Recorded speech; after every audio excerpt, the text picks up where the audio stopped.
এজন্য মুমিন মানেই হলো আল্লাহকে ভালোবাসা, নাই তো আযাবের অপেক্ষা করতে হবে। মনে রাখেন, আযাব সব কিছু একরকম না। কাউকে সমাজের মানুষ সম্মান করে না, এইটাও তোর উপরে আযাব। ভালোবাসার নজরে মানুষ তাকে দেখে না, দেখলে কয় তারে দেখলে ফুটটা করার মতো মনে হয়, দেখছ তুই তারে দেখলে জুয়ারির মতো মনে হয়, তারে দেখলে মনে হয় মা তাল তার সিরা। তো এইটাও তো বেটা তোর উপরে লানত, যে তোরে মানুষ দেখলে এই মন্দ কথা বলে, এই মন্তব্য করে। এটাও তো অনেক বড় দুঃখ, আফসোস। আফসোস, এটাও একটা আযাব।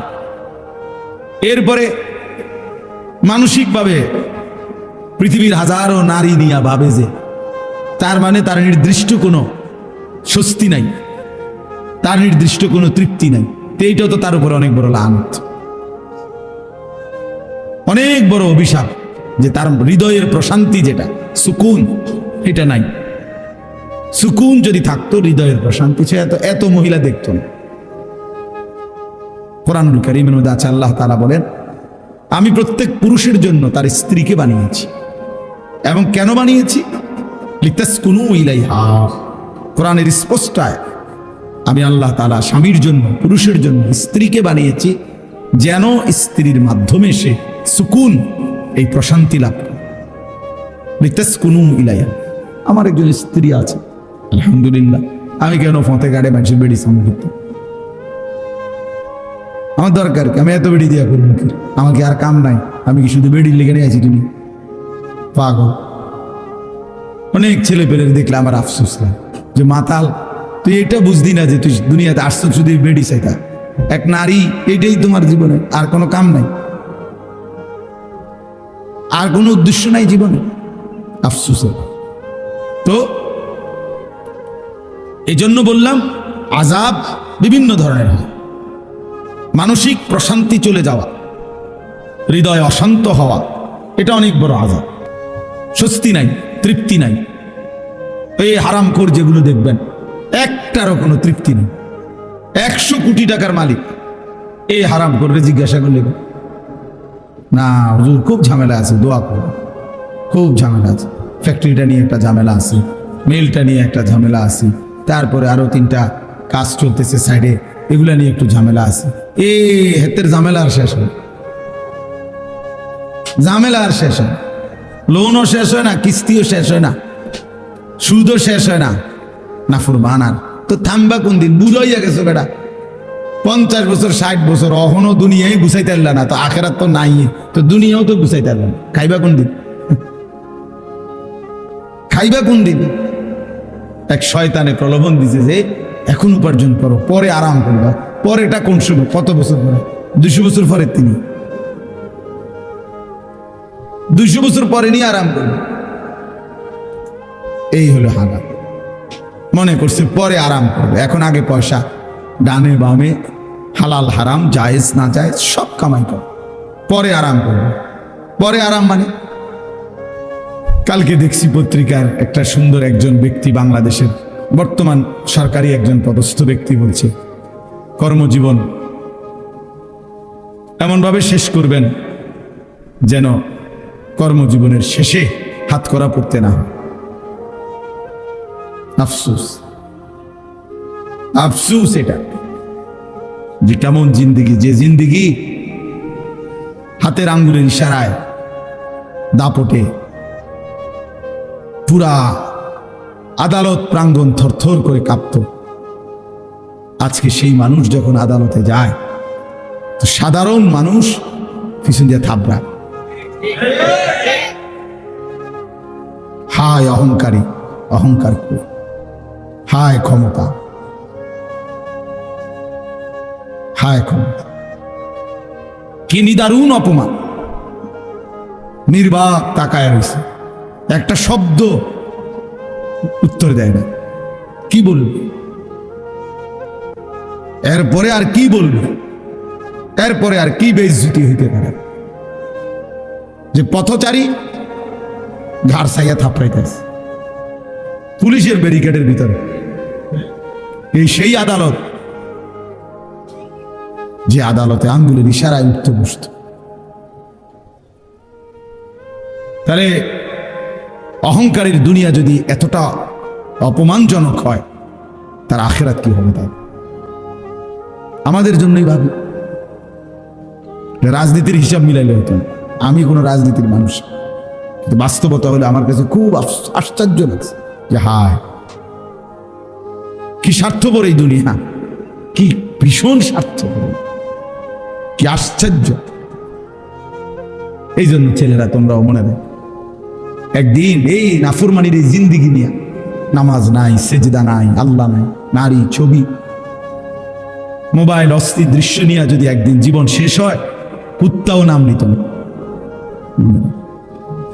বলল কুত্তাও নাম নিত না। কুত্তা বেনামাজি মনে রাখিস, তোর নাম কোন কুত্তাও নিবে না। হ্যাঁ, অসভ্যতা যাদের জীবন, অস্থিরতা, নোংরামি যাদের জীবন, এই যে সমস্ত নারী বেহায়া, বেপর্দা, অসভ্য, কোন জানোয়ারও এদের কথা নাম নেবেন।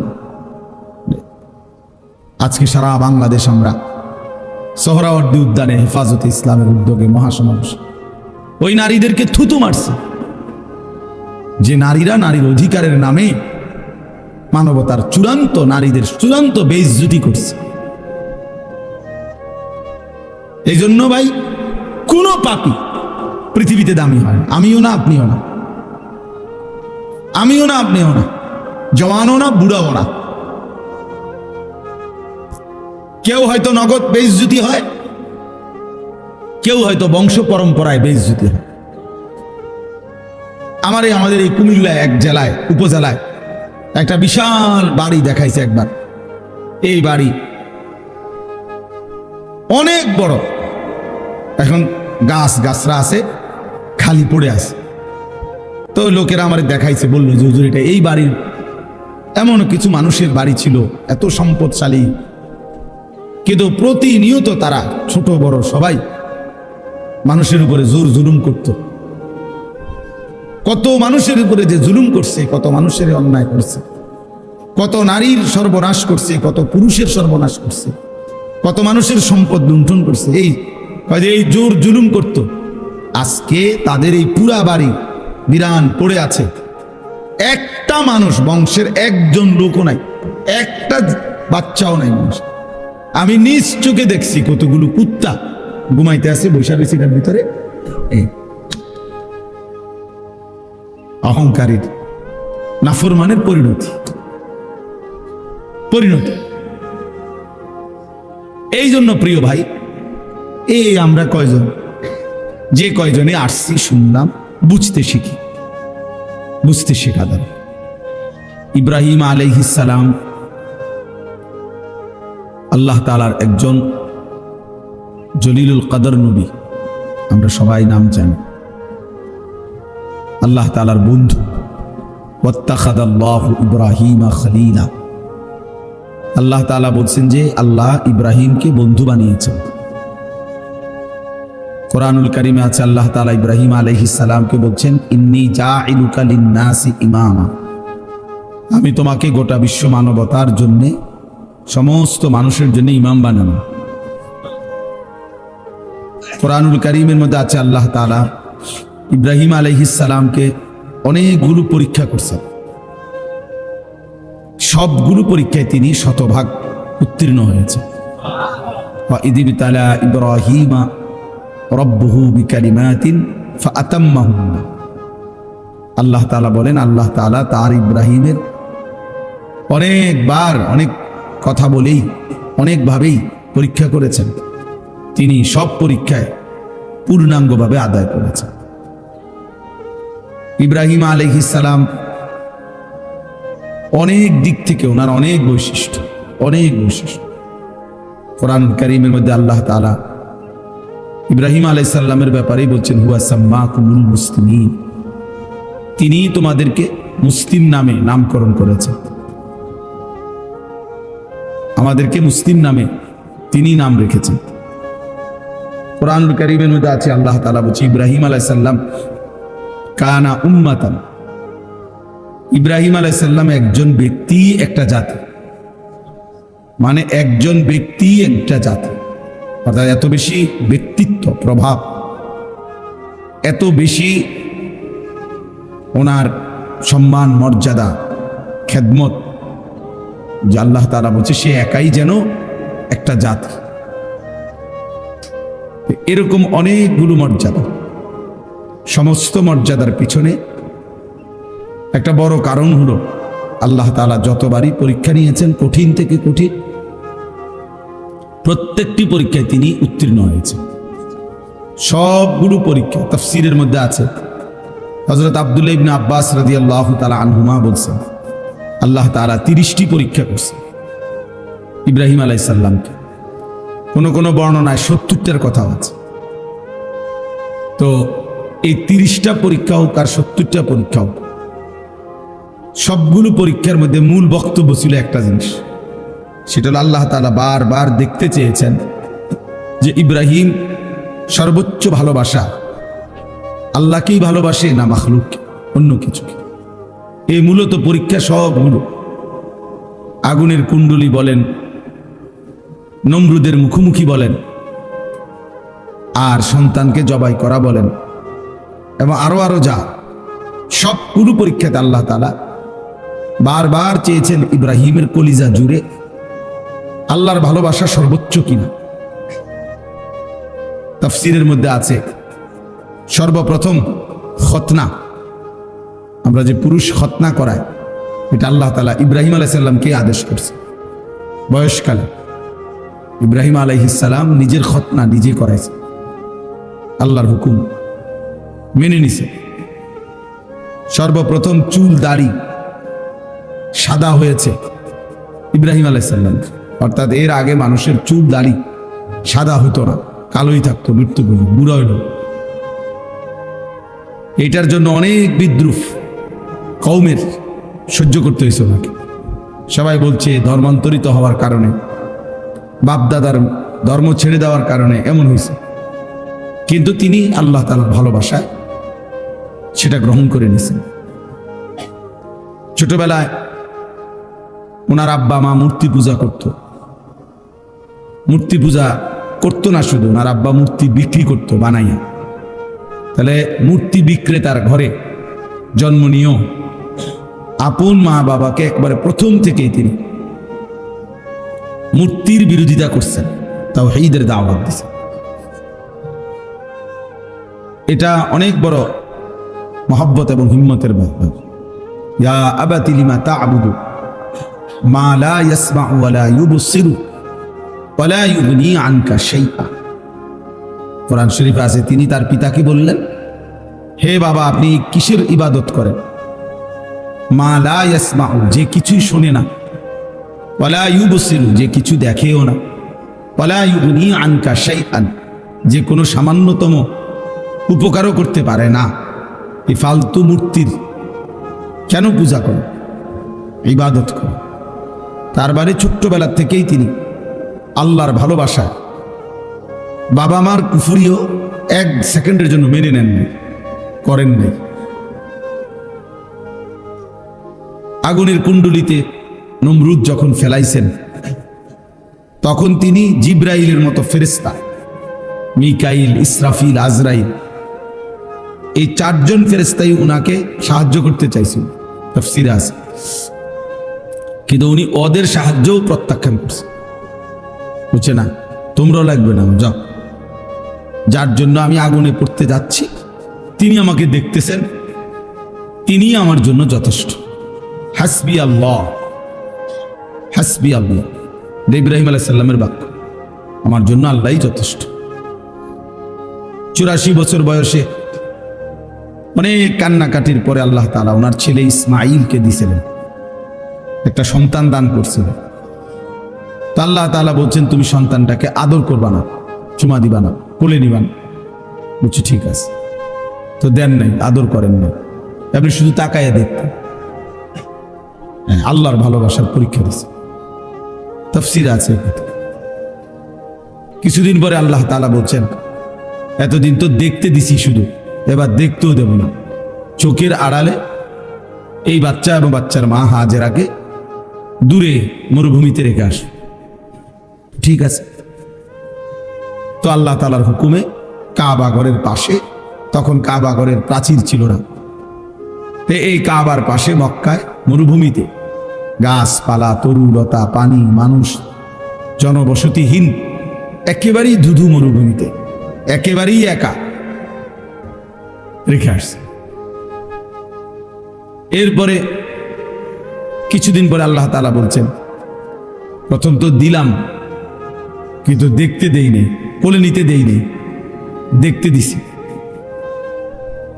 এখন দূরে সরাই দিছি, তো মনে মনে সান্ত্বনা ছিল, আচ্ছা যাক, ফুট না দেখলে কি আছে, তো দূরে হলেও আছে। তো আল্লাহ তাআলা এবার বললেন, না আর দুনিয়াতেই থাকবে না, বরং তাকে জবাই করে আমার কাছে দিয়ে দাও। তিনি বললেন, ঠিক আছে, আসলাম তো, আল্লাহ আমি মেনে নিলাম। ঠিকই বাস্তবিক অর্থেই সন্তানের গর্দানে, মিনার ময়দানে গর্দানের মধ্যে ছুরি রাখছেন, জবাই করতেই চাইছেন। আল্লাহর কুদরতে জবাই হয় নাই সেটা তো ভিন্ন কথা, কিন্তু তিনি এক বিন্দুও মূলত কোন রকম লৌকিকতা বা নয়ছয় বা এমনি এমনি যে না, বাস্তবিক অর্থেই তিনি কি করতে চাইছেন, জবাই করতে চাইছেন। আরো অনেক আছে তাফসীরের মধ্যে, মানে একটার থেকে একটা অনেক কঠিন পরীক্ষা ছিল, কিন্তু প্রতিবারই তিনি আল্লাহর ভালোবাসায় সমস্ত পরীক্ষায় উত্তীর্ণ হয়েছেন। কোরআনুল কারীমের মধ্যে আছে, আল্লাহ তাআলা বলেন, ওয়াল্লাযীনা আমানু আশাদ্দু হুব্বান লিল্লাহ, যারা মুমিন তারা সবচেয়ে বেশি ভালোবাসে আল্লাহকে। এজন্য মুমিনের সবচেয়ে বড় ভালোবাসা আল্লাহর জন্য। কোরআনুল কারীমের মধ্যে আল্লাহ তাআলা বলেন, তোমাদের পিতা মাতা, তোমাদের ভাই বোন, তোমাদের স্ত্রী, তোমাদের সন্তান, তোমাদের জমানো সম্পদ, তোমাদের ঘর দুয়ার, তোমাদের পছন্দের বাহন, এই সব কিছুর চাইতে যদি আল্লাহ এবং তার রাসূল এবং আল্লাহর রাস্তায় জিহাদ, আল্লাহর জন্য দুশমনের মোকাবেলা করা, জান দেওয়া, এই তিন জিনিস যদি প্রিয় না হয়, সবচেয়ে প্রিয় না হয়, আল্লাহর ভালোবাসা, আহাব্বা ইলাইকুম মিনাল্লাহি ওয়া রাসূলিহি ওয়া জিহাদিন ফি সাবিলি ফাতারাব্বাসু, তাহলে অপেক্ষা করো, হাত্তা ইয়াতি আল্লাহু বিআমরি, অল্প সময় আল্লাহর ফয়সালা আসবে, মানে আযাব আসবে।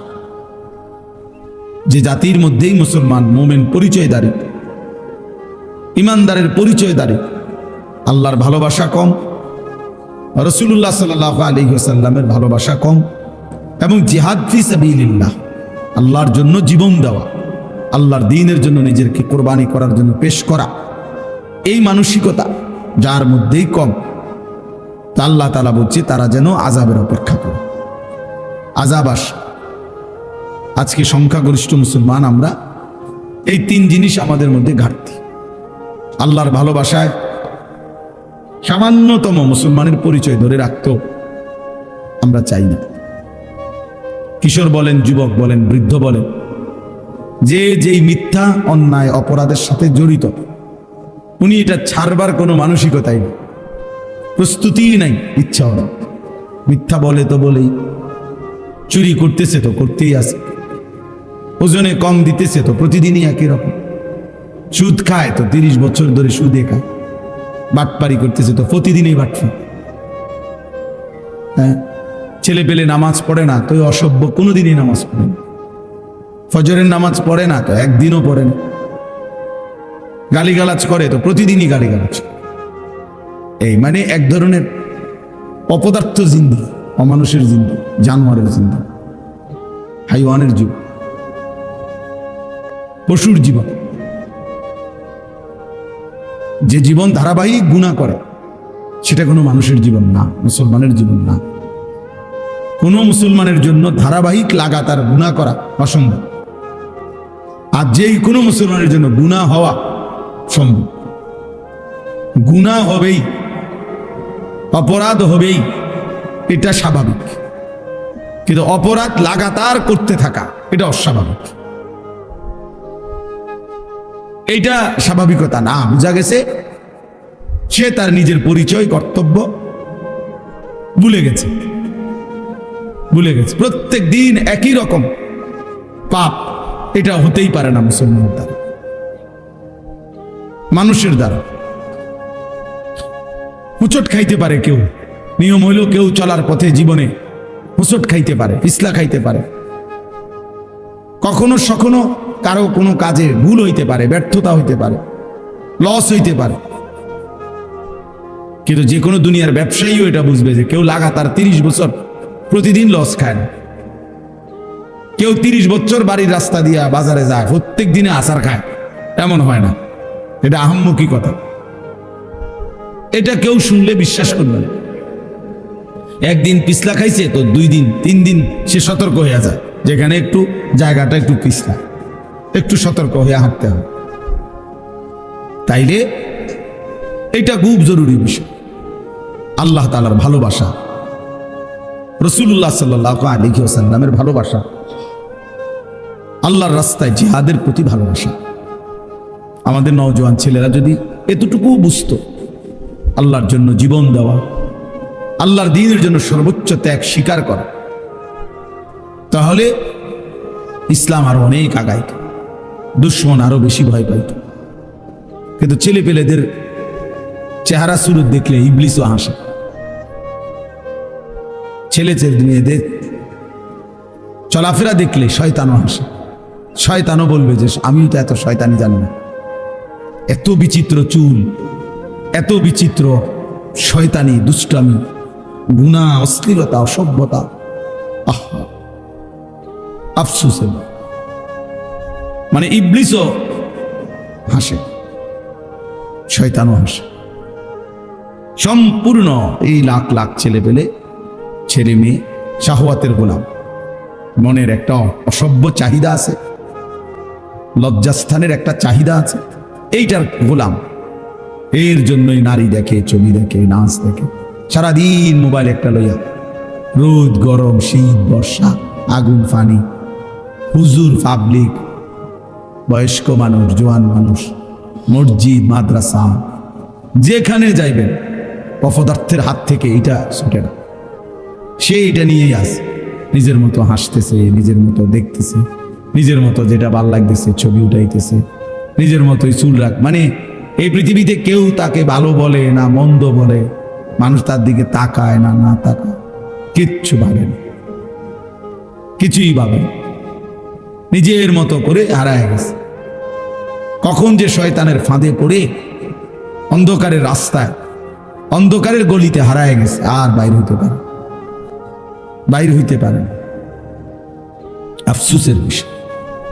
তো বলতেছিলাম, ইব্রাহিম আলাইহিস সালাম প্রতিবার 70 বার 30 বার তাফসীর আছে, আল্লাহর মহব্বতের চূড়ান্ত পরীক্ষা দিচ্ছে। প্রতিবারই বলছে, আল্লাহ আমি আপনাকেই ভালোবাসি, আপনাকে আমি ছাড়তে চাই, ছেড়ে দিলাম, প্রয়োজনে জবাই করে দিলাম, কিন্তু আপনার ভালোবাসা ছাড়বো না। এই জন্য মুমিন মানেই হলো আল্লাহকে ভালোবাসা, নাই তো আযাবের অপেক্ষা করতে হবে। মনে রাখেন, আযাব সব কিছু একরকম না। কাউকে সমাজের মানুষ সম্মান করে না, এইটাও তোর উপরে আযাব। ভালোবাসার নজরে মানুষ তাকে দেখে না, দেখলে কয় তারে দেখলে ফুটটা করার মতো মনে হয়, দেখছ তুই তারে দেখলে জুয়ারির মতো মনে হয়, তারে দেখলে মনে হয় মা তাল তার সিরা।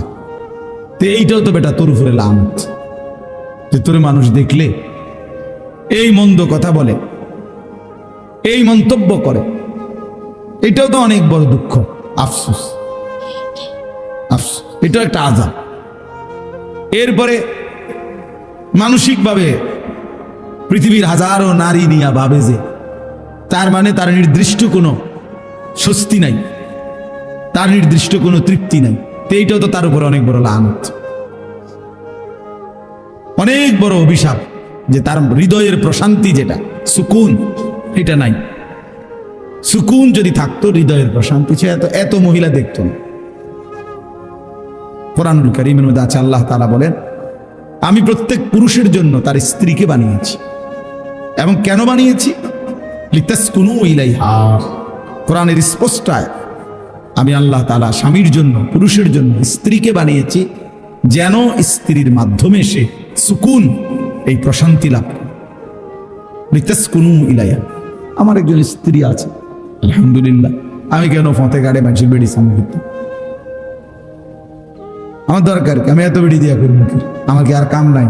আমি কি শুধু বেড়ির লেগে নিয়ে আছি? তুমি পাগল। অনেক ছেলে পেলে দেখলে আমার আফসোস হয় যে মাতাল, তুই এটা বুঝদি না যে তুই দুনিয়াতে আসছো শুধু বেড়ি শেখা। এক নারী, এটাই তোমার জীবনে, আর কোনো কাম নাই, আর কোনো উদ্দেশ্য নাই জীবনে। আফসোসের। তো এই জন্য বললাম আযাব বিভিন্ন ধরনের হয়। মানসিক প্রশান্তি চলে যাওয়া, হৃদয় অশান্ত হওয়া, এটা অনেক বড় আযাব। স্বস্তি নাই, তৃপ্তি নাই। এই হারামখোর যেগুলো দেখবেন, একটারও কোনো তৃপ্তি নেই। 100 কোটি টাকার মালিক, এই হারামখোররে জিজ্ঞাসা করলে না হুজুর খুব ঝামেলা আছে, দোয়া করব, খুব ঝামেলা আছে, ফ্যাক্টরিটা নিয়ে একটা ঝামেলা আছে, মেলটা নিয়ে একটা ঝামেলা আছে, তারপরে আরো 3টা কাজ চলতেছে সাইডে, এগুলা নিয়ে একটু ঝামেলা আছে। হাতের ঝামেলা আর শেষ হয়, ঝামেলা আর শেষ হয়। লোনও শেষ হয় না, কিস্তিও শেষ হয় না, সুদও শেষ হয় না। নাফরমান আর তো থামবা কোন দিন? বুড়ো হইয়া গেছো বেটা, 50 বছর 60 বছর, অহনো দুনিয়ায় গুছাইতে পারলা না, তো আখেরাত তো নাই, তো দুনিয়াও তো গুছাইতে পারলা না। খাইবা কোন দিন? খাইবা কোন দিন? এক শয়তানে প্রলোভন দিছে যে এখন উপার্জন করো, পরে আরাম করবা।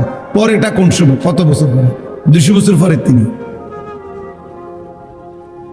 200 বছর পরে নিয়ে আরাম করবে।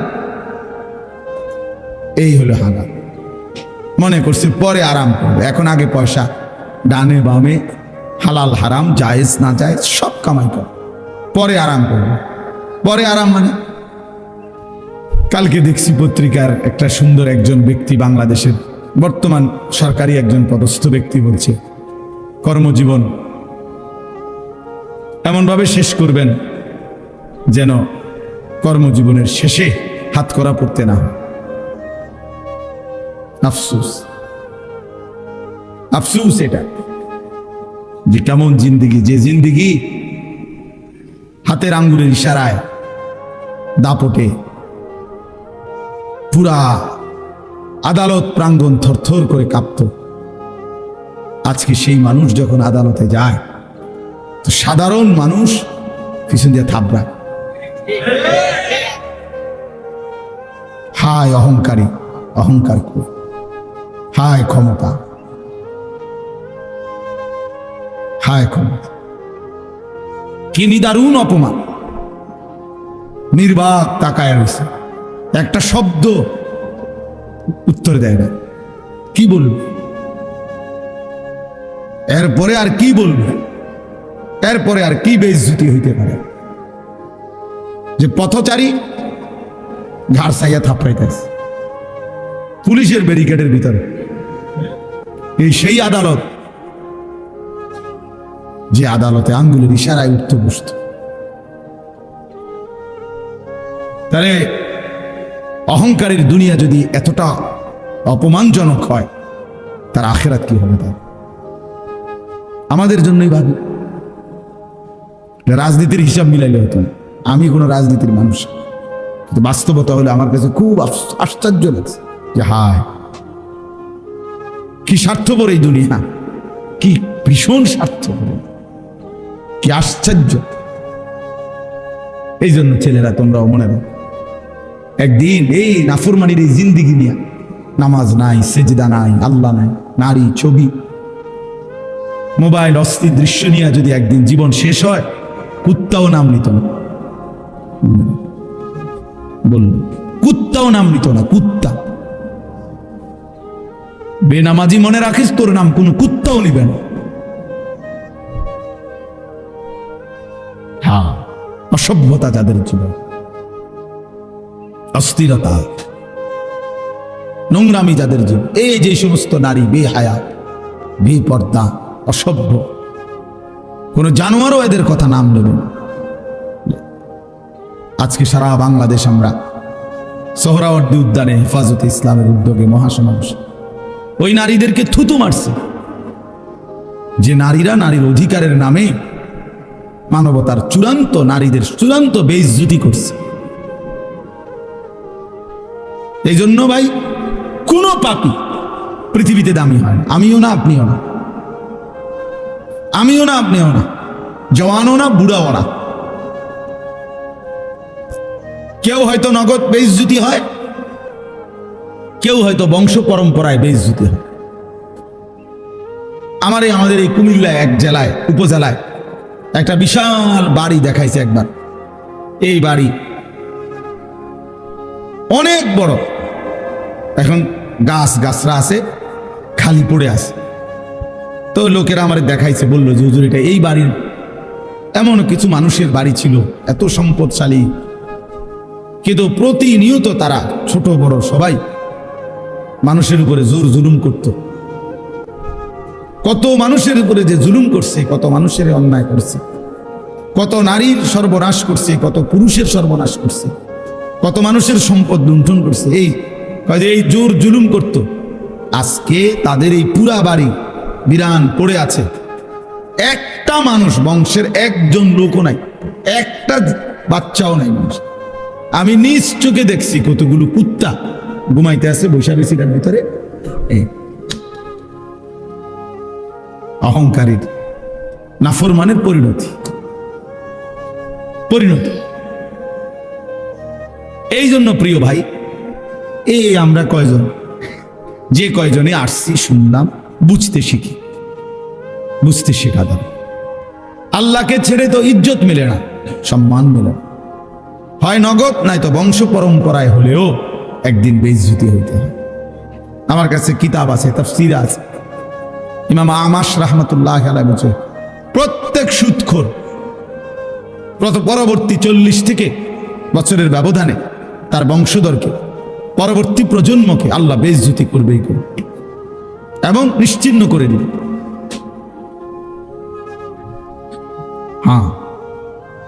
এই জন্য বাবাদেরকেও বলি, ছেলেদেরকেও বলি, আমারও বলি, লম্বা সময় বয়ান করার সুযোগ আজকে নাই। আমরা প্রত্যেকে খেয়াল করি আল্লাহর ভালোবাসা। তো বলতেছিলাম, ইব্রাহিম আলাইহিস সালাম আল্লাহর ভালোবাসায় চূড়ান্ত প্রমাণ দিছেন। কোনোভাবে, কোনো কিছুতেই আর কষ্ট করার দরকার নেই, এখনই শেষ। আল্লাহর ভালোবাসায় চূড়ান্ত পরীক্ষা দিয়ে উত্তীর্ণ হয়েছেন। প্রতিবারই আল্লাহর ভালোবাসায় প্রমাণ দিছেন যে আল্লাহ, আমি আপনাকেই ভালোবাসি। তো আল্লাহ তাআলা এর বিনিময়ে ইব্রাহিম আলাইহিস সালামকে দিয়ে আল্লাহর ঘর কাবা পুনর্নির্মাণ করাইছেন। আল্লাহ বলছে, ইব্রাহিম যা, সারা জিন্দেগির এই তোমার ত্যাগ, কুরবানি, তোমার এই পরীক্ষায় আমি আল্লাহর ভালোবাসার চূড়ান্ত প্রমাণ। সারাটা জীবন তুমি যা দিয়েছ, বিনিময়ে আজ আমি তোমারে আমার ঘর কাবা, গোটা কায়নাতের হেদায়েতের মার্কাজ, বুদি আলিন নাস, বিশ্ব মানবতার হেদায়েতের জন্য আমি আল্লাহ তাআলা যে ঘর বানিয়েছি, সেই ঘর আমি নূহ নবীর তুফানের সময় প্রাচীর তুলে নিয়েছিলাম, ছিল না এতদিন। এখন তোমার মাধ্যমে আমি সেই ঘর পুনরায় নির্মাণ করলাম। তো আল্লাহ তাআলা ঘর নির্মাণ করাইয়া এবার ইব্রাহিম আলাইহিস সালামকে বললেন, এখন কি করবা? তো আল্লাহ তাআলা বললেন, ওয়াআদ্দিন ফিন নাসি বিল হজ, সারা পৃথিবীর আমার বান্দাদেরকে আমার এই ঘরের উদ্দেশ্যে, কাবা ঘর, এই ঘরের উদ্দেশ্যে হজ আদায় করার জন্য ঘোষণা দাও, ঘোষণা দাও। ইব্রাহিম আলাইহিস সালাম বললেন, আয় মাওলা, এক মরুভূমি, এখানে তো কোনো মানুষই তেমন উল্লেখযোগ্য নাই, অল্প কয়টা মানুষ। এখন আমার ছেলে ইসমাইল, হাজেরার সাথে আরো কিছু মানুষ জুড়ছে, তা তো সামান্য। তা আমি এই পৃথিবীর সব মানুষকে কিভাবে হজ্জের ঘোষণা দেব আপনার ঘরের উদ্দেশ্যে? তো আল্লাহ তাআলা বললেন, ইব্রাহিম, নিদা মানে আহ্বান, আজান, ডাকা, এটা তোমার দায়িত্ব, পৌঁছানো আমার দায়িত্ব। ওয়া আলাইয়াল বালাগ, পৌঁছানো আমার দায়িত্ব, তুমি দাও, তুমি আজান দাও, তুমি আজান দিয়ে রাখো। এরপরে শোনো, ইয়াতুকা রিজালান ওয়া আলা কুল্লি যামিরিন ইয়াতিনা মিন কুল্লি ফাজ্জিন আমিক। তখন দেখবা আগামীর কিয়ামত পর্যন্ত কাছের মানুষগুলো পায়ে হেঁটে, আর পৃথিবীর একেবারে সর্বোচ্চ দূর দূরান্ত থেকে মানুষগুলো বাহনে চড়ে আমার এই ঘরের উদ্দেশ্যে আসবে, ঘরের উদ্দেশ্যে আসবে। ফলে যুগ যুগ ধরে আল্লাহ পাক রব্বুল আলামিন সারা পৃথিবীর শেষ প্রান্তেও যেই মোমেন থাকে, ইমানদার থাকে, আল্লাহ তাআলা তার কলবেও আল্লাহর ঘরের প্রতি এক চরম আকর্ষণ আল্লাহ দান করছে।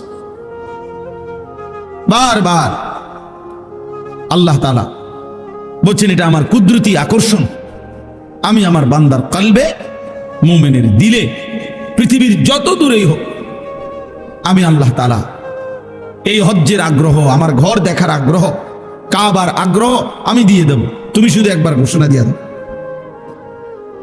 ইব্রাহিম আলাইহিস সালাম ঘোষণা দিয়েছেন। এবার যেন ইব্রাহিম আলাইহিস সালাম আল্লাহকে জিজ্ঞেস করলেন, আল্লাহ, এই হজ্জে যদি আপনার বান্দারা আসে তো কি লাভ হবে? তো আল্লাহ বলেন, লিয়াশহাদু মানাফিআ লাহুম, তারা যেন আইসাই তাদের উপকারিতা দেখে নেয়।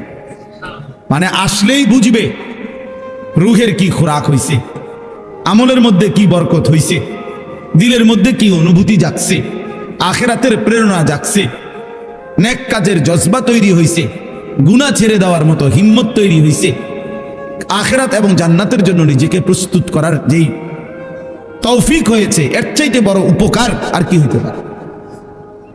এর চাইতে বড় উপকার। এই জন্য আলহামদুলিল্লাহ যুগ যুগ ধরে হজ্জের বরকতে, আল্লাহর ঘর জিয়ারতের বরকতে, মক্কা মদিনার এই সফরের বরকতে মানুষের জিন্দেগিতে বড় ধরনের কি হয়? পরিবর্তন। অনেক মানুষ আলহামদুলিল্লাহ পরিবর্তন হয়, বদলায় যায়, চেহারা, সুরত, চলাফেরা, আমল আখলাকের মধ্যে পরিবর্তন। এটা উপকার। আল্লাহ বলেন, এই জন্য এমনি মুখে বলবো না, আমার বান্দা যেন নিজে এসে উপকারিতা দেখে যায়। ওয়ায়াযকুরু ইসমাল্লাহি ফি আইয়ামিন মা'লুমাতিন আলা মা রাযাকাহুম মিন বাহিমাতিল আনআম, এবং আমি আল্লাহ যে চতুষ্পদ জন্তুগুলো আমার বান্দাদের জন্য জবাই করার, কোরবানি করার জন্য হালাল করেছি, সেই প্রাণীগুলো যখন জবাই করবে নির্ধারিত দিনে, 10, 11, 12 জিলহজ, এই 3 দিনে, তখন যে আমি আল্লাহর জিকির এই 3 দিনে পড়বে, বেশি থেকে বেশি এই জিকিরের বরকত হাসিল করার জন্য তারা যেন আমার ঘরে আসে। তাইলে আল্লাহ তাআলা বলেন, কোন বান্দা যখন আল্লাহর ঘর জিয়ারত করে, 1 নাম্বার হলো সে নিজের চোখে তার জীবনের মধ্যে অনেক উপকারিতা লক্ষ্য করে, পরিবর্তন লক্ষ্য করে। আরেক হলো হজ্জের এই সময়গুলো একই সাথে কোরবানিরও সময়। হজের যেই 5 দিন, এর মধ্যেই মাঝখানে 3 দিন হলো কোরবানিরও 3 দিন। তাহলে হজ্জের 5 দিনের অন্তর্ভুক্ত এই কোরবানির 3 দিনে সব মিলাইয়া হাজার হাজার বার, লক্ষ লক্ষ বার আল্লাহর জিকির করার তৌফিক হয়।